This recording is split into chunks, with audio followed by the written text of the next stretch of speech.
Hi friends. तो इस lecture में हम लोग हमारा पार्सेवल्स आइडेंटिटी का हमारा फर्स्ट क्वेश्चन ले रहे होंगे, जो कि काफ़ी अच्छा और इम्पोर्टेंट क्वेश्चन है हमारा एग्ज़ाम पॉइंट ऑफ व्यू से। तो इतना भी टफ नहीं है ये टॉपिक, तो क्वेश्चन भी इतना भी टफ नहीं मिलने वाला आपको। तो बस थोड़ा सा नया फार्मूला समझ लो, एक नया फार्मूला इंट्रोड्यूस किया और उस फार्मूले पे हमें वैल्यूज पुट करने और समझो हमारा आंसर उस तरह से आ जाएगा। तो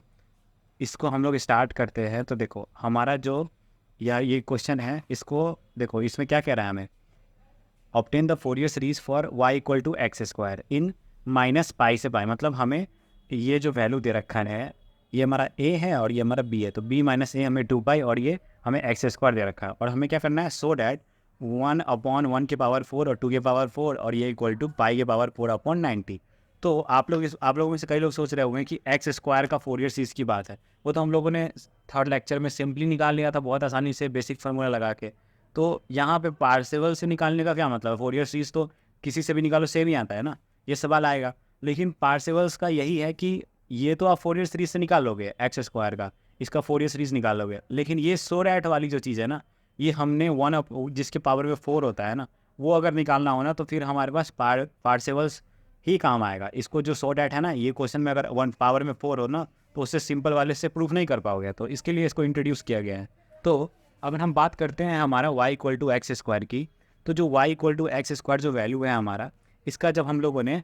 थर्ड लेक्चर में फाइंड आउट किया था वैल्यू, तो हमने क्या फाइंड आउट किया था, चलो चेक करते हैं। एक सेकेंड, मैं चलता हूँ हमारे थर्ड लेक्चर में। तो ये रहा। हाँ, तो ये देखो, हाँ, थर्ड लेक्चर में हमें प्रूव डैट एक्स स्क्वायर, तो हमें एक्स स्क्वायर का हमें ये चीज़ फोरियर सीरीज हमें प्रूफ करना था उसमें, मतलब एक तरह से फोरियर सीरीज था ये, हमें दिखाना था। तो इसमें क्या था, स्क्वायर वाले टर्म्स थे जो हमें प्रूफ करने थे, लेकिन जब पावर में 4 वाले टर्म हो ना, तो क्या है ना कि प्रूफ नहीं कर पाओगे फोरियर सीरीज, तो तुम ये निकाल लोगे एक्स स्क्वायर वाला जो क्वेश्चन अगर इस तरह से आया, तो लेकिन फिर 1 पावर में जो 4 था वो कैसे प्रूव करोगे, तो उसके लिए सिर्फ पार्शियल आइडेंटिटी काम आता है। तो देखो, अब इसमें हम लोगों ने ए नॉट फाइंड आउट क्या किया था, ए नॉट का फाइंड आउट किया था वैल्यू 2 पाई स्क्वायर अपॉन 3, और फिर हमने ए एन का वैल्यू फाइंड आउट किया था हमारा, एक सेकेंड, हाँ, 4 × -1 के power n upon n square, और हमारा इसमें बी एन क्या आ गया था, हमारा बी एन 0 आ गया था, बी एन हमारा 0 आ गया था। और बी एन 0 क्यों आया था, तो देखो, ये जो एक्स स्क्वायर है, इसमें मैं माइनस एक्स भी पुट करूँगा, तो भी माइनस एक्स का स्क्वायर तो एक्स स्क्वायर होता है, तो इवन फंक्शन होता है, और इवन फंक्शन में क्या होता है, बी एन का वैल्यू 0 होता है। तो जब पार्शियल आइडेंटिटी का क्वेश्चन सॉल्व करना, तो उसमें ये और इवन फंक्शन वाली चीज़ तुम लगा दोगे ना, तो उससे तुम्हें ये सारी वैल्यूज़ एग्जाम में नहीं निकालनी पड़ेगी, इसमें 2 ही वैल्यू निकालनी पड़ेगी, ए नॉट और ए एन। ठीक है, तो हमें एक्स स्क्वायर के लिए ए नॉट ए एन और सबका वैल्यू पता लग गया। तो हम अगर हमारे लेक्चर पे आए अब जहाँ पे हम लोग थे, तो Oh, like totally not. Totally. Just a sec, तो अगर हम हमारे लेक्चर पे आते हैं वापस,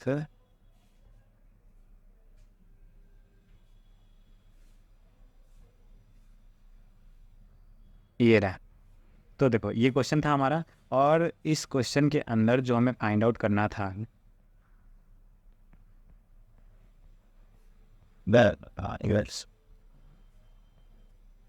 तीनों की वैल्यू मैंने ए नॉट की 2 पाई स्क्वायर अपॉन 3 और बी एन इक्वल टू 0, और ये वैल्यू हमने वहाँ से सब्सिट्यूट कर ली। ठीक है, क्योंकि हमने इसका निकाल रखा है एक बार, तो इवन और फंक्शन वाली प्रॉपर्टी से तो बी एन का 0 पता चल गया। बस ये दोनों ए नॉट फाइंड करना कितना आसान होता है, इसमें थोड़ा सा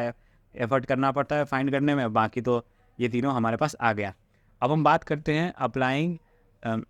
पार्सेवल्स identity for f of x e 0, ये f of x is minus pi से पाई। ठीक है, तो इसका फार्मूला क्या होता है, -π to π एफ ऑफ एक्स का होल स्क्वायर डी एक्स, और ये हमारा बाहर मैंने पाई लिखा है, वो क्यों लिखा बताऊंगा अभी, a0/2, और ये समेशन n इक्वल टू 1 से इन्फिनिटी एन एन का स्क्वायर और बी एन का स्क्वायर 1 से इन्फिनिटी। तो यहाँ पे होता था वैल्यू हमारा b-a/2 होता था ना, और यहाँ पे हमारे पास b-a क्या आ रहा है, यहाँ पे b-a हमारे पास 2 पाई आ रहा है इस क्वेश्चन में,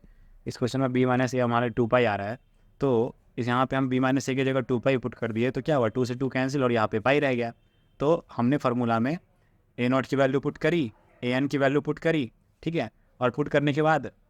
हम इसको अब सॉल्व करेंगे। तो देखो, तो यहाँ पे मेरा क्या है, इस साइड एफ ऑफ एक्स की वैल्यू क्या थी, एक्स स्क्वायर थी ना, तो यहाँ सब्स्टिट्यूट कर दिया एक्स स्क्वायर को, और इसका भी होल स्क्वायर है, तो एक्स की पावर 4 का इंटीग्रल क्या हो जाएगा, पावर में +1 मतलब एक्स स्क्वायर 5 और एक्स की पावर 5 और अपॉन में जो पावर में होता है वही डिवीजन में जाता है, और लिमिट क्या है हमारे पास -π to π, और ये इक्वल टू क्या है 1/5, और ये माइनस ये 1/5 पाई स्क्वायर माइनस, और ये फिर माइनस और फिर -π के पावर 5, ये आ गया। अब ये लिमिट पुट करने के बाद आया सिंपल, देख रहे हो पाई को लिमिट पुट किया, तो ये हमारा 1 सेकेंड, ये हमारा होना चाहिए था यहाँ पे 5 मैं गलती से लिख दिया होगा, यहाँ पे 5, ठीक है। तो ये हमारा बाहर 5 को कॉमन लिया, और ये पहले पाई को पुट किया तो पाई के पावर 5 माइनस, और फिर यहाँ -π को पुट किया तो -π के पावर 5, इससे क्या होगा, ये माइनस माइनस प्लस, तो 2π के पावर 5, तो 2π के पावर 5/5 ये आ गया। और अब इसकी बात करते हैं, तो देखो इसको अगर तुम ध्यान से देखोगे तो यहाँ पे ये होल स्क्वायर है, तो इसका होल स्क्वायर करो तो ये 4π के पावर 4/3 3 9, तो ये 4/9 इस तरह से बनेगा, और ये 2 है तो 2 टाइम्स काट देंगे तो 2/9, तो ये 2/9 बन गया, और साथ में पाई स्क्वायर ऑलरेडी और उसका भी स्क्वायर पाई के पावर 4, ये इक्वेशन आ गया। अब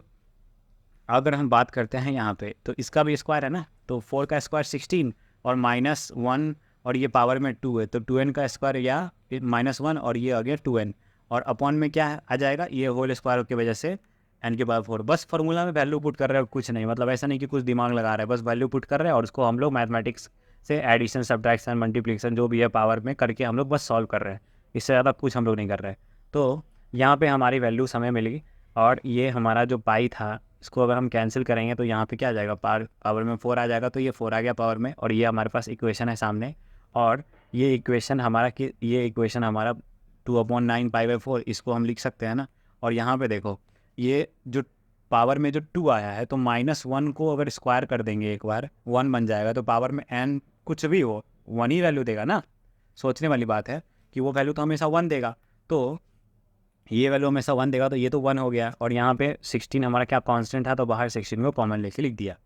अगर हम देखें तो ये भी π/4 है और ये भी π/4 है, तो हम इस टर्म को अगर इस तरफ लाते हैं तो क्या होगा, π/4 कॉमन हो गया, 5/2 में से 9/2 जो यहाँ दिख रहा है 9/2 माइनस हो जाएगा, और ये π/4, और ये दूसरा इधर क्या बच जाएगा, बस 16 समेशन n = 1 से इन्फिनिटी, और ये 1/n के पावर 4 ये बच जाएगा। और ये बचने के बाद जब हम इसका एलसीएम लेंगे तो 9 5 45, और ये एलसीएम लोगे तो 18 - 10, तो यहाँ पे π/4, और ये 8/45 और पाई के पावर 4, और ये equal to 16 summation n = 1 to infinity और 1/n के पावर 4 ये आ गया। अब क्या करते हैं हम लोग, अगर हम लोग इसको